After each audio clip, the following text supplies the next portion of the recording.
IAEA has made important progress in identifying what nuclear-related capabilities remain in Iraq and in its assessment of whether Iraq has made any effort to revive its past nuclear program during the intervening 4 years since inspections were brought to a halt. At this stage, the following can be stated. 1. There is no indication of resumed nuclear activities in those buildings that were identified through the use of satellite imagery as being reconstructed or newly erected since 1998, nor any indication of nuclear-related prohibited activities at any inspected sites. Second, there is no indication that Iraq has attempted to import uranium since 1990. 3. There is no indication that Iraq has attempted to import aluminum tubes for use in centrifuge enrichment. Moreover, even had Iraq pursued such a plan, it would have encountered practical difficulties in manufacturing centrifuges out of the aluminum tubes in question. Fourthly, although we are still reviewing issues related to magnets and magnet production, there is no indication to date that Iraq imported magnets for use in a centrifuge enrichment program. As I stated above, the IAEA will naturally continue further to scrutinize and investigate all of the above issues.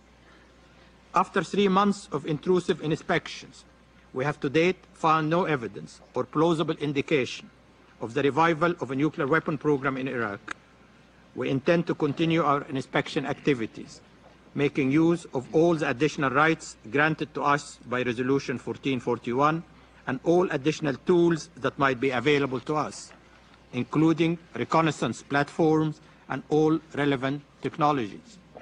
We also hope to continue to receive from states actionable information relevant to our mandate.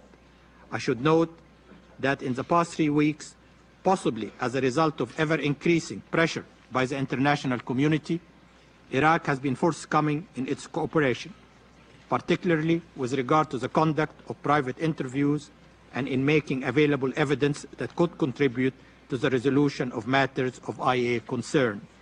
I do hope that Iraq will continue to expand the scope and accelerate the pace of its cooperation.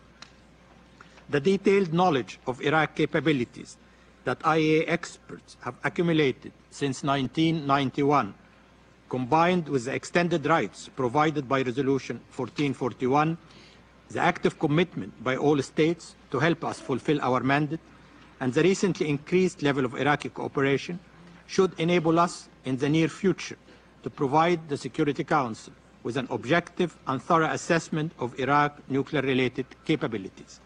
However credible this assessment may be, we will endeavor, in view of the inherent uncertainties associated with any verification process, and particularly in the light of Iraq's past record of cooperation, to evaluate Iraq's capabilities on a continuous basis as part of our long-term monitoring and verification program, in order to provide the international community with ongoing and real-time assurances.